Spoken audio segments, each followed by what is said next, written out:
Ladies and gentlemen, welcome back to Crypto Scene Investigation, where we have a look at various cryptocurrency projects and we ask ourselves, are they going to be worth investing in? Today we'll be looking at Proton, aka XPR. Now, if you like what I do on this channel, please consider liking and subscribing, and also, if you do end up enjoying the video, please consider commenting on it. If you enjoy it, comment. If you don't like it, as long as you're not some wild, crazy maxi who's, going to be like, oh my gosh, bro, you suck. Give me some reasons. Let's try to spread the truth. Let's work together to find out whether or not this is worth investing in. Give me some facts. Tell me where I'm wrong. Show me where I'm wrong. If I am wrong anywhere. Alright, cool. Proton XPR. Because remember, not everything is ever correct. Also, disclaimer. Not to be considered as financial advice. Anything which I say in this whole entire video should only be taken in a inspirational, entertainment, and educational purpose. Cool. XPR. What is XPR? Launched in San Francisco, Proton XPR is a new public blockchain and smart contract platform designed for both consumer applications and peer-to-peer payments. Proton aims to provide a secure, verified identity account which is integrated with a financial settlements layer that allow users to directly link this identity with fiat accounts, pull funds, and buy crypto and use that crypto seamlessly in apps, all without sending any of the user's private sensitive information.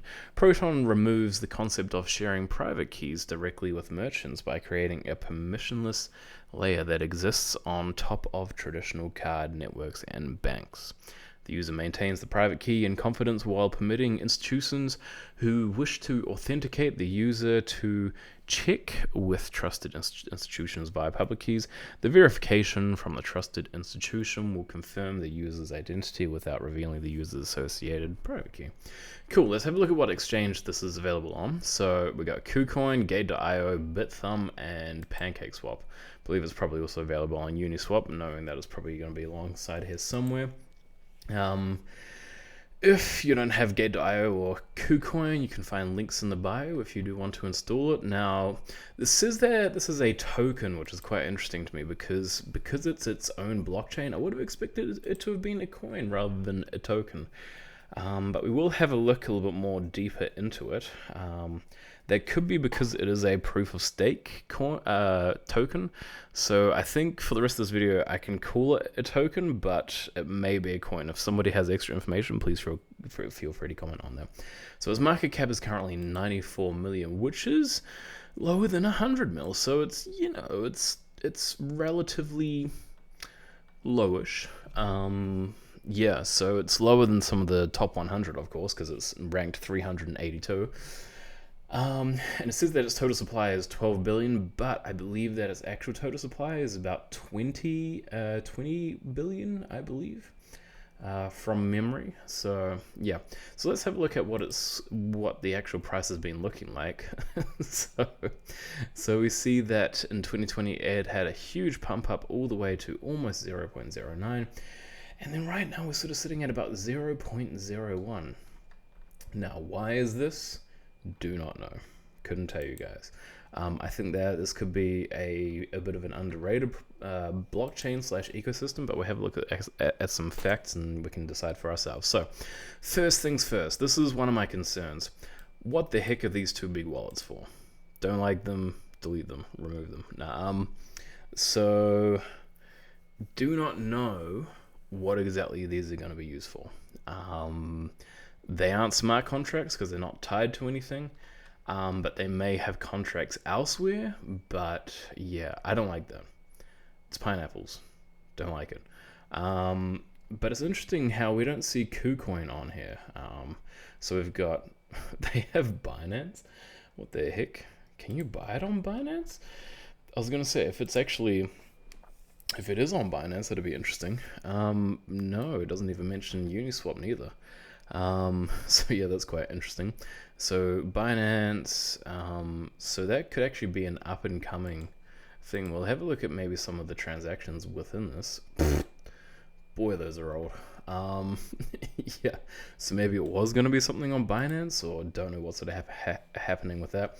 Unfortunately, I did join the Discord server and didn't get any responses, which was annoying.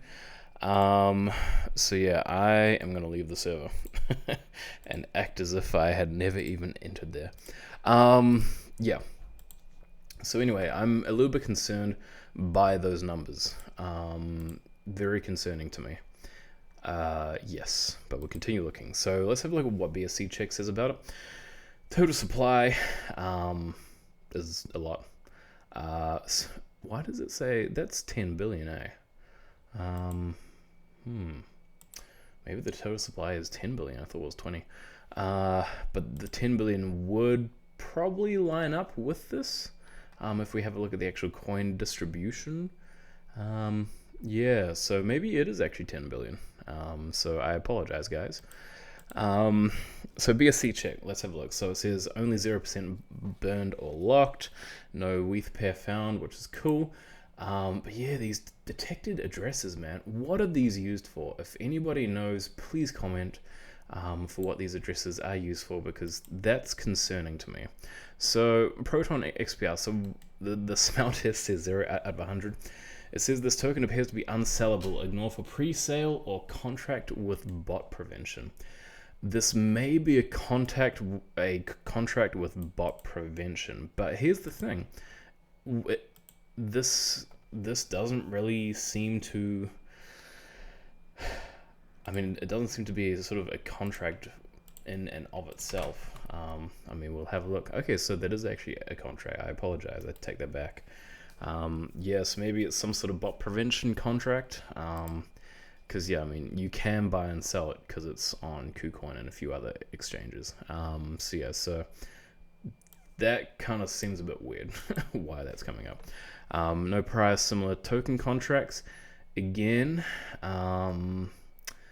this so it says these are highly similar contracts that were deployed prior to this one. Clone contracts may indicate a low quality token unless there exists an offering other than the token itself. And with this, we do actually have other things other than the actual contract itself.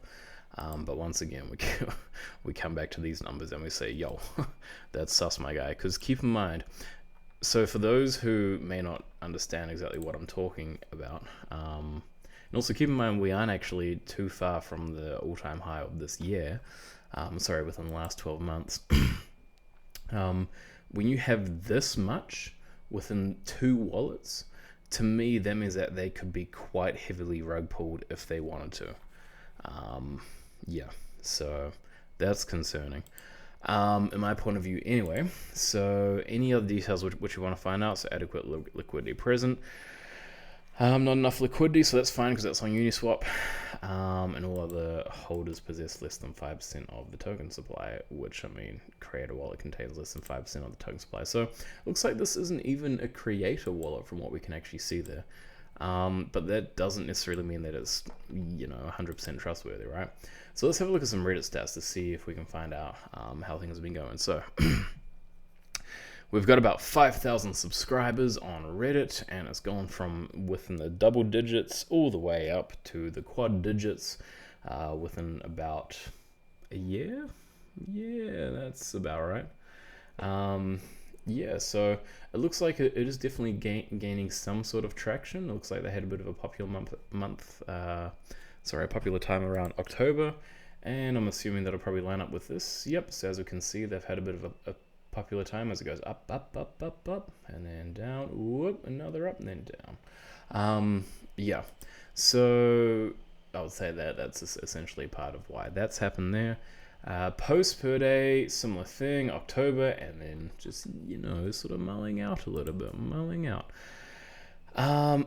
So this is the actual Reddit itself. There's something which is, there's something interesting. So somebody posted Proton's weird tokenomics. And this is something quite interesting. So I've been keeping an eye, and it has increased from 8.43 billion XPR to 8.97 billion XPR from December 6th to January 25th. And then so they talk a little bit about the actual token itself. By the way, when it says metal/proton, we will have a look into why that is. The long staking is likely one of the culprits, which is why I imagine they are terminating them. Proton's tokenomics look pretty okay to me, to be honest, at least, versus other coins. Lots of other cryptos like Rose or Sol have about half the coins in the hands of the VCs and insiders. Now that's a bit of an interesting comment to say when have they ignored these two main wallets? Or, as I say, is this maybe our lack of understanding for what those two big wallets are for? Yeah, I mean, the fact that, because usually it's pretty rare, one thing about looking at this is that it is pretty rare to see a wallet which has only got 000. So that's possibly used for something very specific, which we currently do not have information on yet. So this is protonscan.io, and we can actually see who some of the sort of major impactors are, if we want to call them that. So rewards per day, man, that's nice. So essentially these guys have like a governance sort of system. They work on something which is called delegated proof of stake, which is essentially where people vote for who they want to, I guess make decisions within the actual chain or protocol, right? Yeah, so that's kind of how it is. Now we can't actually see the main wallets on here. That's kind of okay. It doesn't really put me off too much, but it's just something to sort of think about. So this is the Social Blade stats. We have a look at this. So they've actually got quite a few followers on Twitter. 35,000 is quite nice. And so they've had about 3,000 in the last 30 days. So that's okay. When I was having a look through some of the comments on some of these posts, though, they did feel a bit bottish, to be honest. I mean, yeah, just a bunch of some of these extra ones, they feel a bit bottish, to be honest. But I mean, we can just probably have a look at people's profiles and see if they are actually that bottish. So I mean, this guy doesn't really look too bottish. He just looks like he's sort of talking about a few things which he likes, which is cool. And we'll select one other one. I mean, Proton XPR Bankster. Okay, so Proton, another user who's got the Proton symbol. So yeah, I think maybe either these guys are hugely maxis and hugely believing in the project, or they're possibly some sort of bot comments. But yeah, we don't actually know that for certain. Yeah. Whereas with this post, we didn't actually really have much sort of a huge amount of comments neither. So yeah, I don't imagine that these guys would be paying off people for comments and stuff like that, because to me they just don't come across like that, but they could be. So for the last 12 months, we'll go worldwide. Don't know why that said New Zealand. Yeah, so we go from 31st of January, and it looks like it's sort of been a bit steady. It's been a bit steady over the last 12 months. Over the last 90 days, I'm surprised why I didn't have more searching in October. Well, actually, it would have been around this sort of zone/side for October. And then November, we also had another biggish pump that possibly would have been some level of release date. Yeah, so unfortunately, I couldn't really find any sort of details regarding Coin Radar to see when maybe things had happened. But I mean, so let's say November. Yeah, so we sort of had that second spike, and then we sort of dipped down from there. So yeah, I would say that's probably what those extra Google searches were likely due to, would be my assumption. But we'll continue having a look at the other stats. So this is their actual website. They have a pretty impressive video talking about a few various things. And I believe I've got it in extra double speed, which is why they look like they're talking fast. No jokes, I have it on normal. My bad. Yeah, so this fellow here, so they talk about EOS, and it's interesting because a lot of the guys who are behind EOS are actually invested in this as well. So yeah, we will have a look a little bit deeper into that jazz. And so there's a few interviews with a few extra guys. Well, I say interviews, but people actually talking about the project itself. And we will actually be seeing some of them on the actual team page. So if you want to, you can watch that whole video if you wish. So they talk a little bit about the project here. So they talk about universal names, which is where you can say like send money to @this person. Verified identities. So it's interesting because they actually have KYC on the actual chain itself. So it stores your KYC and KYB identities. Now this could be hesitant for some people, but other people won't be able to access your own KYC as far as I know. But they may be able to say, like, is this person who I think this person is? So not exactly sure how they sort of test that out yet. But yeah, I mean, that's sort of one of those things. Built for stable coins. Developers can use their own coins in a permission-free way. 4,000 transactions per second, which is quite impressive. So over 40 million transactions per day. Users never pay gas. Now this is quite interesting because I've been looking into gas fees recently. And gas fees, a part of the reason why they are there is because it sort of stops bots, because you have to be able to pay gas in order to be able to do transactions, right? And it would sort of stop people from, spamming transactions and overcrowding the system and all that jazz, right? But a part of why I think that why this probably isn't really going to happen as heavily is because of these KYC and KYB things, right? That, like in order to create more than one bot or be able to do this sort of jazz, I feel like you'd have to have that, I guess, extraness on there. But one person could possibly find a way to be able to manipulate the system and possibly take down the Proton system by, like potentially spamming a lot of transactions at one time. So all resources are handled by the app at extremely low tiered costs. So yeah, that's kind of interesting to hear about that. In-wallet payment requests. So they talk a little bit about the governance, the resources, the staking, and so how it rewards people. And they also have some frequently asked questions as well. So you are welcome to go onto their website protonchain.com to have a look at some of these details, because we won't really be going into depth with those today. But yeah.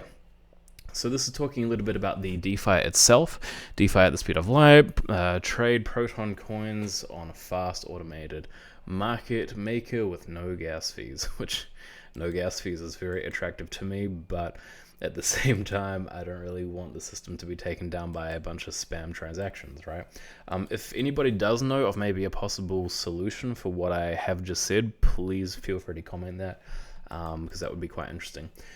So Zero Fees talks about that, virtually unlimited transactions for a small monthly cost. So they say power users will be able to upgrade their free plan to have virtually unlimited transactions for a small monthly cost. So they do have a little bit of details behind that. I did have it up in a tab up here, which I can possibly re-find, but yeah. It's they do have like a thing which you can do to be able to do that. Fast transactions in seconds, not minutes, which is fabulous, simple and intuitive. Every Proton user is accessible through a simple name system, just like Twitter. Accessing apps is almost as easy as scanning a QR code. So it's very, very cool. So there's another question, which is, can I add my token to Proton Swap? We need to screen tokens on Proton Swap to make sure we are not facilitating the sale of unregistered securities. That's simply submit token requests here. So one thing which these guys are trying to do is actually stay within regulations and to be able to sort of keep themselves above board in terms of that. So this is a little bit of their roadmap here. They have done a whole bunch of various things within that sort of time period. So from May 2020, where they've actually had their mainnet launch. I'm not sure if they had an ICO or an IDO to of some sorts, because they do actually have a swap. But the things which they're still going to be doing, which we'll be seeing at some point in Q1 of 2022, is a fully verified on-chain identity, which we've read a little bit about previously.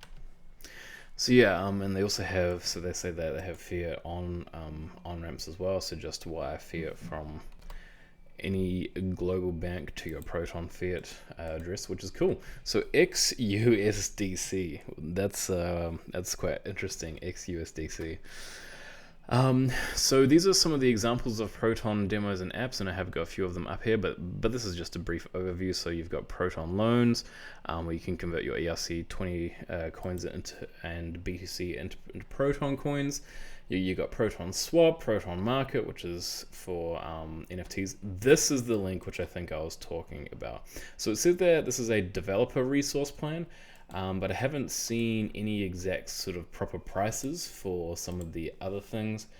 Proton Scan, we have already had a look at that, and Proton Sign, which is where you can sign documents for free on the blockchain. So something quite interesting about that, I have, I think maybe one which we did recently, Propy, they had a thing where you could also sign documents as well, and actually have them all legally done on the blockchain. So that's actually really interesting. I'm not exactly sure how you'd utilize this, but if anybody knows, feel free to, as I say, comment that jazz as well. So yeah, so these guys talk about how they can, I guess, implement some of these things, and how much it would essentially cost. At least that's what I think that's what it says.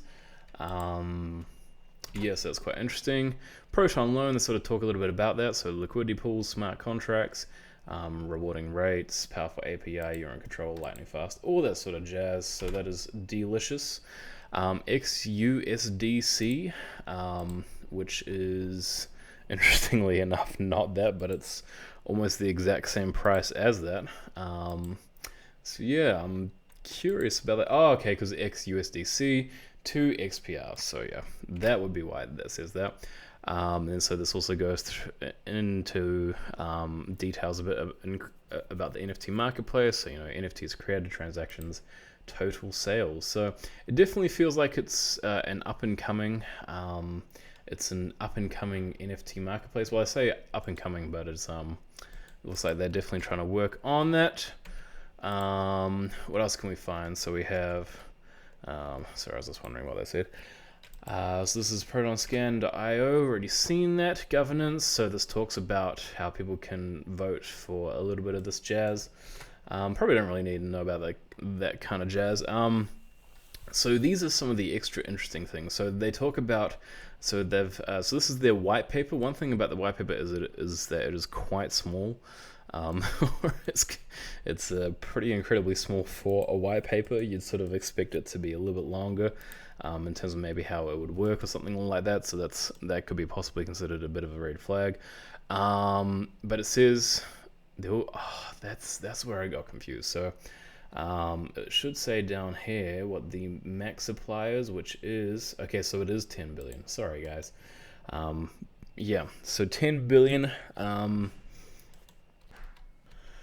So yeah, it's quite interesting. So they said that they have a 5% annual token inflation, and then so this will be split between 2.5% for the block producers.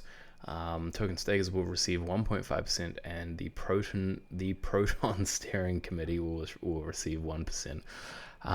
Yeah, so it doesn't really say. See, here's the thing about this, is that it still doesn't tell us what these big things are used for.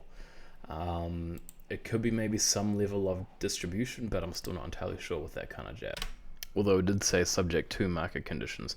So this is the team. I did reverse image search two of these guys. So these guys are not like fakes or whatever. So co-founder and CEO. So during the video, which was actually on the main page of their website, I did see Glenn and Saeed. Both of those guys on there, so we can actually have a look at some of the details. So Marshall, who is the co-founder and CEO, and Glenn is another co-founder and CTO. So we'll have a look at some of his previous experience. So where it says metal, so a part of who these guys are, or a part of how Proton actually originally came about, is because, so this is the origin of them. So Proton was developed as a joint effort by two companies, Metal and Lynx. Both companies share a vision of making crypto more accessible to everyday consumers, and both have independently made significant progress towards that goal. So Metal has been focusing more on the actual consumer-friendly platform for peer-to-peer payments and links, was more focused on apps on the blockchain. So yeah, and so together they actually both sort of decided to, come together and create something better, bigger than themselves. So Marshall he was the chief marketing officer for Block.io, the creator of the Bitcoin Fair.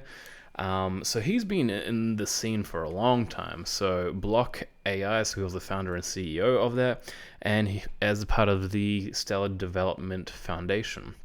Now, I don't personally really recognize many of these names, but as we can see, he's definitely had experience within the actual field of blockchain. Did I say Glenn Martin? Glenn Marion. Sorry, beg your pardon.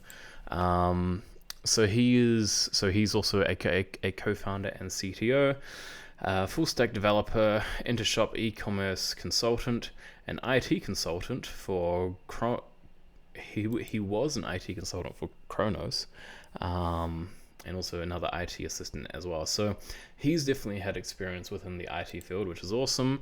Saeed, so he was also with Blocks.io, which I believe that's different from the. So that's Block.io, then the other one is Blocks.io. So yeah, that's interesting. I'm assuming they're both different companies. It's probably a bit of a coincidence.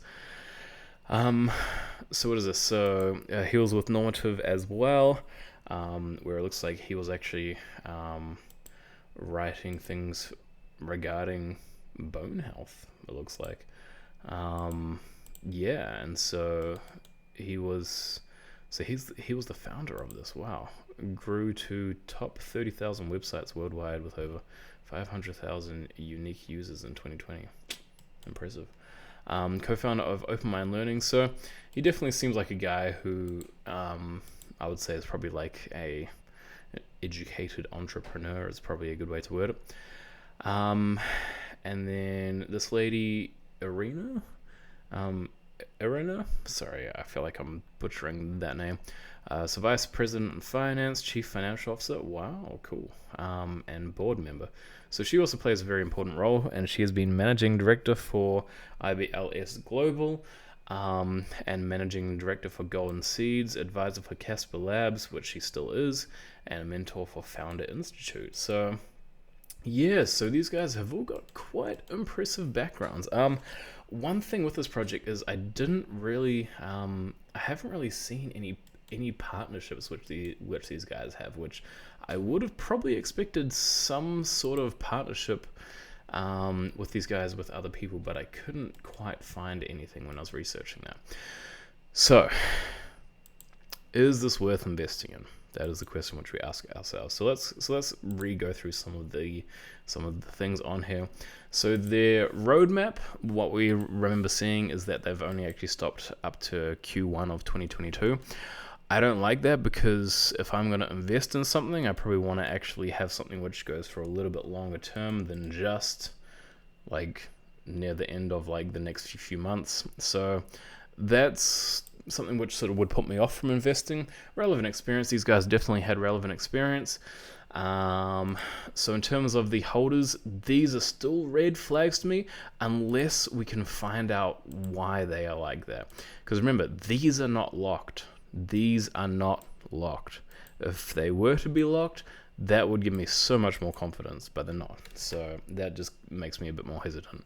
And so the exchanges, so they are on KuCoin. They might have had something briefly, which we saw, which they might have had to do with Binance.